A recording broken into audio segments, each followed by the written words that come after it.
Okay. All right, this is an interview at the Beltran Living Center, Colonie, New York. It is the 6th of August, 2003, approximately 2:30 p.m. This is an interview. If the three of you would introduce yourselves, give your full name, date of birth, have you do that? And place of birth, please. Ethel Severinghaus,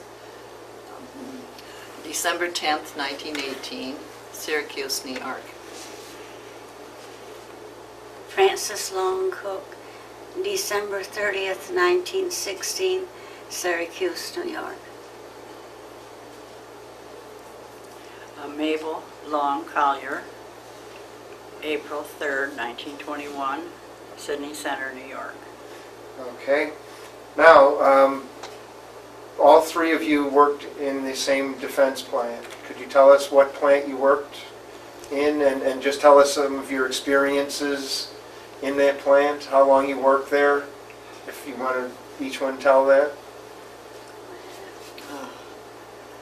It was the Bendix Scintilla plant, airplane Magneto plant in Sydney, New York. And I was there briefly, just several months between one thing and another.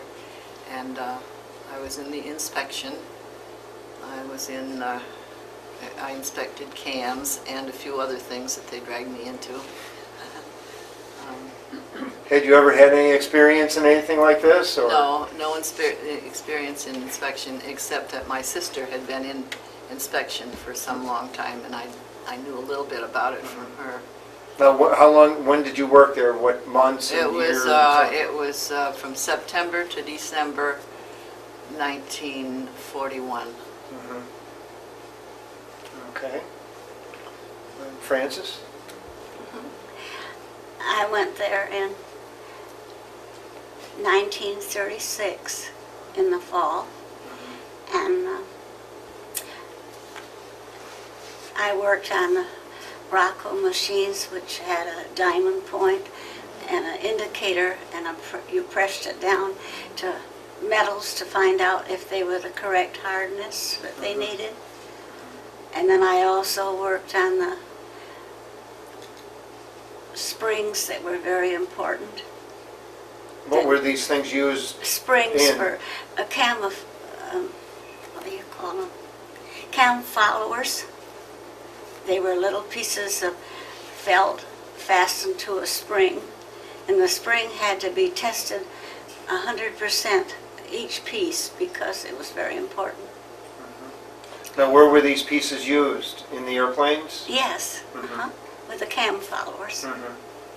And I also worked with other kind of things like cable screws and stuff like that they used in the molding room. I was trying to think what else. Now, how long did you work there? Oh, from 1936 to the fall of 44. Mabel?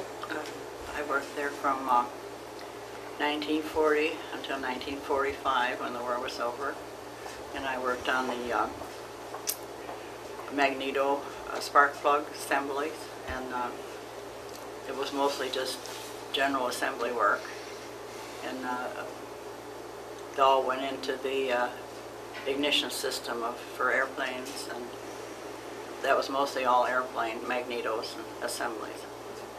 Now, these jobs that you ladies did, were they jobs that were normally done by men before the war? Well, No. we really don't know whether they really made as many, but during the war when they were building all these extra planes and everything, they had to, it was Scintilla Magneto. It was originally started by German immigrants. Mm-hmm.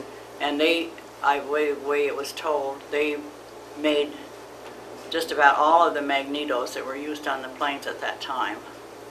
And for the whole, there was no country or no place that made them more than they did at Scintilla, Sydney. Mm-hmm. And But we really don't know who did it before we went there, because it wasn't, there was more women working then, you know, and they had to split mica and make the center core of the spark plugs, and then they had to all be assembled. And it was just, you did, at that time, you did 1 or 2 jobs, and that was it. Because that's the way they made production. Now, Frances, you started there well before the war. Were there more men or women working there when you started? I'd say half and half. Half and half. Now, why did the 3 of you end up there? Well, I started out to be a nurse, and my father kept complaining that he wanted me home helping him, and I got so tired of his complaining that I told him I guess I'd stop my nursing for a while.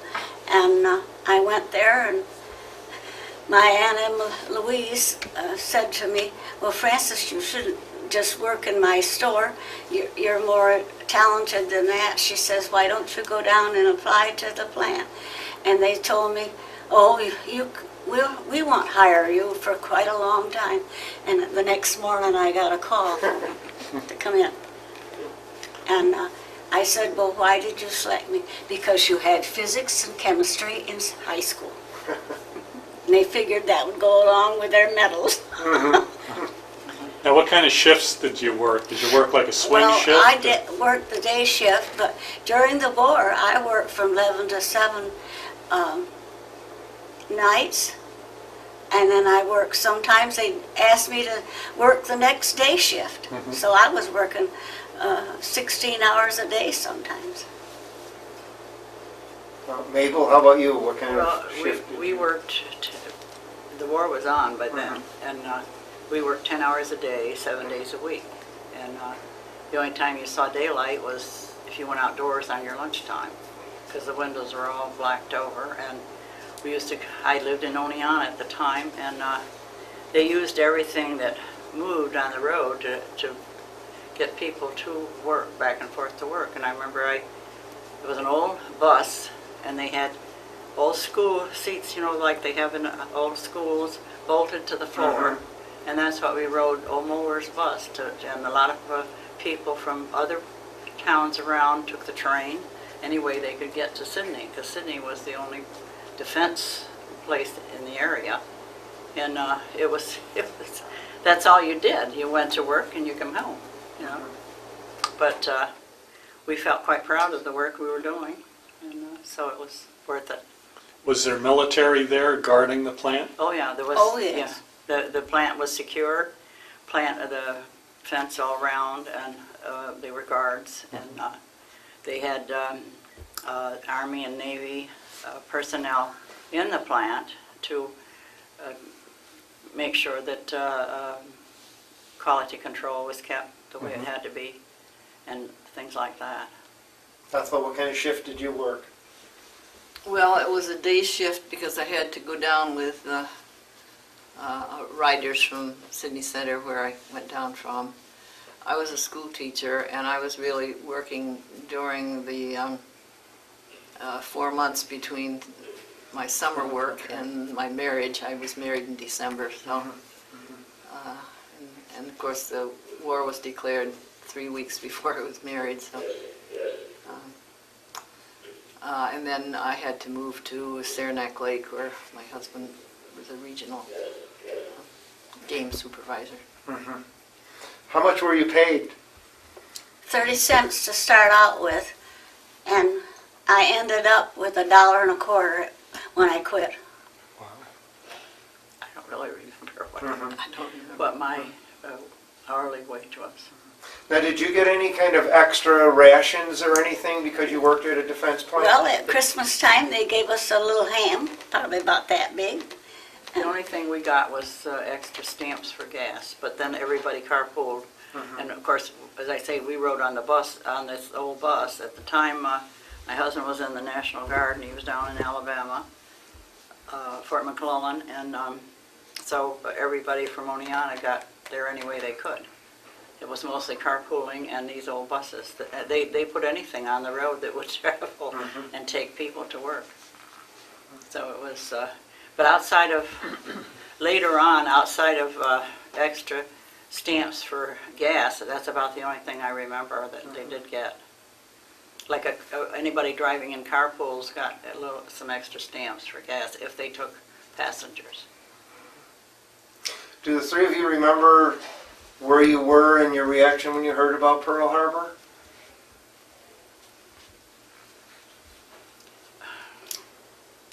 I was at the plant, I was at the plant too, because I was working. I started in just and before. everybody was cheering no end. Cheering, not at Pearl Harbor. Well, I mean, to be glad that the war was about over. Well, Oh, that was at the other You're talking end about of it. D-Day. Oh, yes. Yes, okay. Pearl Harbor was the beginning. Oh, that was terrible. That was a lot of years ago. Yes.